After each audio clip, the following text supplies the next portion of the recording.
যুগ যুগ ধরে দিনাজপুরের মাটি বিএনপি জামায়াতে ইসলামের ঘাঁটি। উত্তরাঞ্চলের এই সীমান্তবর্তী জেলায় আওয়ামী অপশাসন চাপিয়ে দেওয়ায় মানুষ ভোটাধিকার প্রয়োগ করতে পারেনি ১.৫ দশক। জুলাই বিপ্লব আবার ভোট উৎসবের দিন ফিরিয়ে আনছে। ত্রয়োদশ জাতীয় নির্বাচনের জন্য প্রস্তুত হচ্ছে রাজনৈতিক দলগুলো। ইতোমধ্যে দিনাজপুরের সব আসনে প্রার্থী ঘোষণা করেছে জামায়াত। এখন ভোটারদের সমর্থন করাতে ব্যস্ত নেতারা। বিএনপি নেতারা আছেন মনোনয়ন পাওয়ার চেষ্টায়।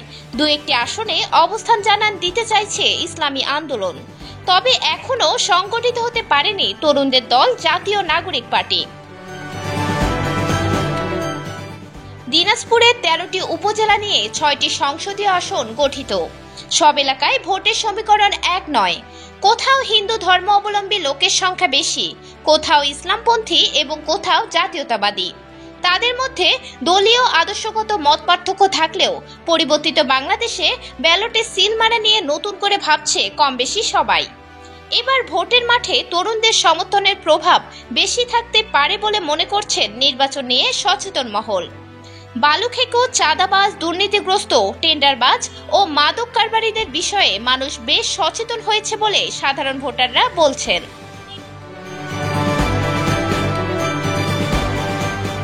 শুরুতেই জানবো দিনাজপুর ১ তথা বীরগঞ্জ ও কাহারোলের কথা। জেলার উত্তরে শেষ দিকে ২ উপজেলা নিয়ে গঠিত এ আসন মূলত জামায়াতের হাতেই ছিল।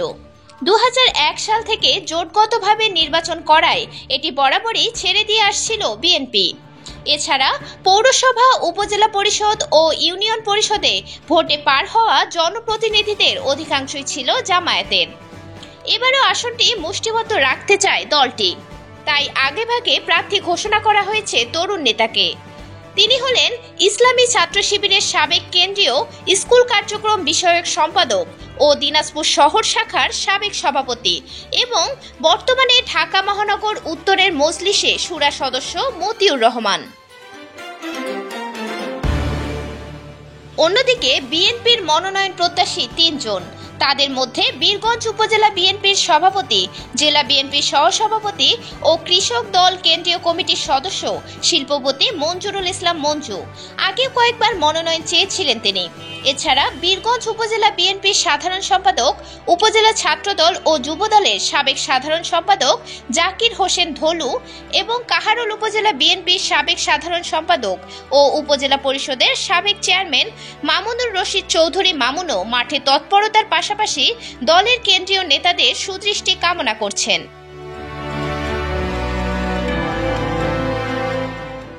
শিল্পপতি মঞ্জুরুল বলেন, অনেক আগে থেকেই নানাভাবে নির্বাচনী প্রচার চালাচ্ছেন তিনি। পাশে থাকছেন নেতাকর্মীদের সুখে দুঃখে। এবার তাকেই দল মনোনয়ন দেবে বলে তার দাবি। জামায়াত প্রার্থী মতিউর বলেন, মনোনয়ন দেওয়ার পর নির্বাচনী এলাকায় মানুষের দ্বারে দ্বারে যাওয়ার চেষ্টা করছি। বিভিন্ন সামাজিক সাংস্কৃতিক অনুষ্ঠানে অংশগ্রহণ করছি, যাতে জনগণ আমাকে আপন করে নিতে পারে। ব্যাপক সাড়াও পাচ্ছি। সব মিলিয়ে সুষ্ঠু ভোট হলে জয় কেউ ছিনিয়ে নিতে পারবে না।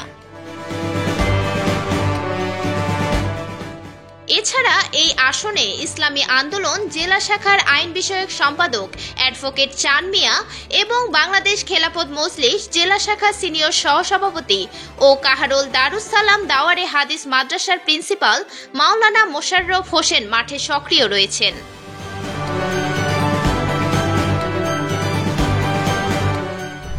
এবার আমরা জানব দিনাজপুর ২ অর্থাৎ বিরল বোচাগঞ্জ আসনের কথা। এই আসনে এখন পর্যন্ত বিএনপির ৪ নেতা মাঠে রয়েছেন। তারা হলেন জেলা বিএনপির সহসভাপতি মোজাহারুল ইসলাম, বোচাগঞ্জ উপজেলা বিএনপির সাবেক সভাপতি সাদিক রিয়াদ চৌধুরী পিনাক, বাংলাদেশ শিক্ষক কর্মচারী ঐক্যজোট জেলা শাখার সভাপতি অধ্যাপক মঞ্জুরুল ইসলাম ও বিরল উপজেলা বিএনপির সাংগঠনিক সম্পাদক ও উপজেলা পরিষদের সাবেক চেয়ারম্যান আনম বজলুর রশিদ কালু। ২০১৮ সালে মনোনয়ন পাওয়া সাদিক রিয়াজ এবারও দলের টিকিট পাবেন বলে আশা করছেন। অন্যদিকে মোজাহারুল ইসলাম ব্যাপক প্রচার চালাচ্ছেন। সামাজিক সাংস্কৃতিক নানা কর্মসূচি নিয়ে মাঠে থাকছেন তিনি। এ আসনে জামায়াতের রয়েছে একক প্রার্থী। জেলা জামায়াতের কর্মপরিষদ সদস্য, জেলা ওলামা বিভাগের সেক্রেটারি ও বিরল উপজেলা পরিষদের সাবেক ভাইস চেয়ারম্যান, বুনিয়াদপুর আলিম মাদ্রাসার সাবেক অধ্যক্ষ মাওলানা AKM আফসালুল আনাম জনগণের রায় পাওয়ার ব্যাপারে বেশ আশাবাদী। এছাড়া ইসলামী আন্দোলন জেলা শাখার সংখ্যালঘু বিষয়ক সম্পাদক হাবিবুর রহমান, এনসিপির নেতা ইসমাইল হোসেন ও খেলাফত মজলিস জেলা শাখার সেক্রেটারি মাওলানা জোবায়ের সাইদও নির্বাচনী মাঠে তৎপর। এবার আসবো দিনাজপুর ৩ অর্থাৎ সদর আসনে। খালেদা জিয়ার পৈতৃক ভিটা এই শহরে, তার বাবা মা সহ স্বজনদের কবরও রয়েছেন এখানে। আসনটির মাটিতে প্রথিত আছেন বিএনপি চেয়ারপারসনের নানা স্মৃতি। ভোটের মাঠেও প্রভাব থাকে এই দলের। জাতীয়তাবাদীদের এই ঘাঁটিতে মনোনয়ন পাওয়ার চেষ্টা চালাচ্ছেন বিএনপির ৬ নেতা। তারা হলেন জেলা বিএনপির সভাপতি অ্যাডভোকেট মোফাজ্জল হোসেন দুলাল, দলের কেন্দ্রীয় নির্বাহী কমিটির সাবেক সহ সাংগঠনিক সম্পাদক ও দিনাজপুর পৌরসভার টানা ৩ বার সাবেক মেয়র সৈয়দ জাহাঙ্গীর আলম, প্রয়াত মন্ত্রী খোরশিদ জাহান হক চকলেটের বড় ছেলে শাহরিয়ার আক্তার হক ডন, সাময়িক বহিষ্কৃত থাকা জেলা শাখার সাধারণ সম্পাদক বখতিয়ার আহমেদ কোচি, জেলা সিনিয়র সহসভাপতি মোকাররম হোসেন ও জেলা বিএনপির সহসভাপতি শিল্পপতি হাফিজুর রহমান সরকার।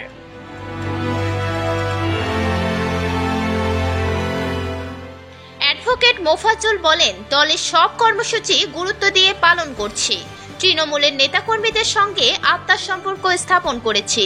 ফলশ্রুতিতে ২০১৮ সালে দল আমাকে মনোনয়ন দিয়েছিল।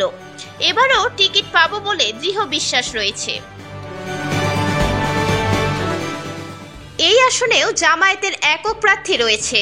দলের জেলা জামায়াতের ইউনিট সদস্য ও জেলা আইনজীবী সমিতির সাবেক ধর্ম বিষয়ক সম্পাদক অ্যাডভোকেট মাইনুল আলমের নাম আগেই ঘোষণা করায় প্রচারে এগিয়ে রয়েছেন তিনি। সাংগঠনিক কার্যক্রমের সঙ্গে তিনি জনগণের সমর্থন কুড়ানোয় ব্যস্ত সময় পার করছেন। এ আসনেও অন্য দলের প্রার্থী রয়েছে।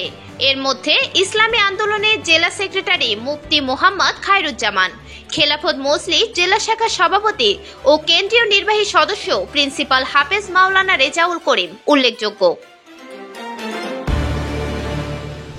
দিনাজপুর ৪ চিরিনবন্দর খানসামা। বিএনপির ঘাঁটি হিসেবে পরিচিত এই আসনে এবার মনোনয়ন চান দলটির ২ নেতা। তারা হলেন সাবেক সংসদ সদস্য আখতারুজ্জামান মিয়া, সাবেক সেনা কর্মকর্তা কর্নেল মোস্তাফিজুর রহমান। উভয়ই নানা কর্মসূচি নিয়ে মাঠে তৎপর রয়েছেন। দলের টিকিট পাওয়ার ব্যাপারে আশাবাদী। সাবেক সেনা কর্মকর্তা মোস্তাফিজুর বলেন, এখানে বিএনপির অন্য প্রার্থীদের কর্মকাণ্ড জনগণ দেখেছেন। তারা এবার নতুন কাউকে প্রার্থী হিসেবে চান। তাই নানা কর্মসূচি নিয়ে সর্বদা মাঠে থাকছি, আগলে রাখার চেষ্টা করছি তৃণমূলের নেতাকর্মীদের।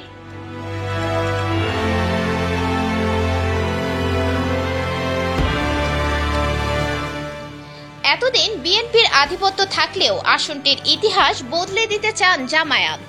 চমক দেখাতে এবার দলের জেলা শাখায় সাবেক আমির, কেন্দ্রীয় মজলিসে শুরা সদস্য ও চিরিরবন্দর উপজেলা পরিষদের ২ বারের সাবেক চেয়ারম্যান আফতাবউদ্দিন মোল্লাকে প্রার্থী ঘোষণা করা হয়েছে। ইতোমধ্যে তিনি এলাকায় ব্যাপক জনপ্রিয় নেতা হিসেবে পরিচিতি পেয়েছেন বলে তার বিশ্বাস।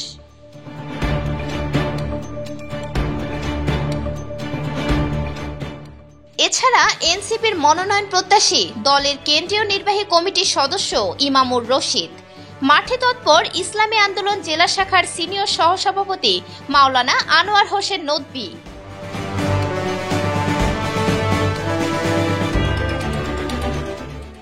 দিনাজপুর ৫ পার্বতীপুর ফুলবাড়ি। গুরুত্বপূর্ণ ২ উপজেলা নিয়ে গঠিত আসনটি বিএনপির শক্ত ঘাঁটি হিসেবে পরিচিত। এই দুর্গ কবজায় রাখতে এবার মাঠ চষে বেড়াচ্ছেন বিএনপির ৪ নেতা। তারা হলেন পার্বতীপুর উপজেলা বিএনপির সভাপতি সাবেক সংসদ সদস্য AZM রেজওয়ানুল হক, পার্বতীপুর উপজেলা বিএনপির কৃষি বিষয়ক সম্পাদক SM জাকারিয়া বাচ্চু, হাজী মোহাম্মদ দানেশ বিজ্ঞান ও প্রযুক্তি বিশ্ববিদ্যালয়ের শিক্ষক অধ্যাপক নওশের ওয়ান এবং জেলা বিএনপির যুগ্ম সম্পাদক ও ফুলবাড়ী উপজেলা বিএনপির সাধারণ সম্পাদক শাহাজুল ইসলাম। বিএনপি নেতা জাকারিয়া বাচ্চু বলেন, অনেক বিএনপি নেতা এতদিন এলাকায় ছিলেন না, এখন তারা মনোনয়ন বাগানোর চেষ্টা করছেন। আর আমি মাঠে থেকে আওয়ামী দুঃশাসন সহ্য করেছি, অত্যাচার নির্যাতনের শিকার হয়েছি। এবার দল আমাকে মূল্যায়ন করবে বলে দৃঢ় বিশ্বাস।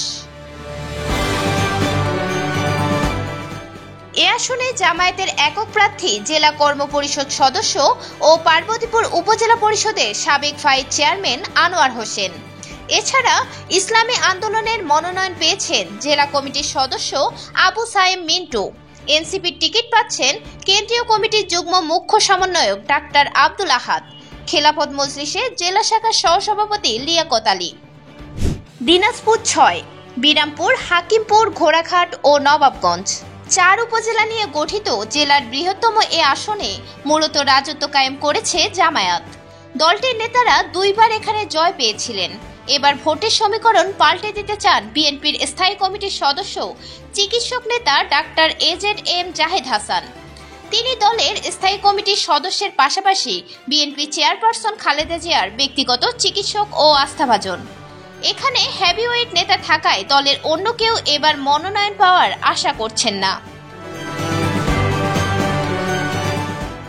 রাজত্ব ধরে রাখতে জামায়াতের একক প্রার্থী হিসেবে মাঠ চষে বেড়াচ্ছেন জেলা শাখার সাবেক আমির ও বর্তমানে কেন্দ্রীয় মজলিসে শুরা সদস্য আনোয়ারুল ইসলাম। এবারও তিনি জনসমর্থন পাওয়ার বিষয়ে আশাবাদী।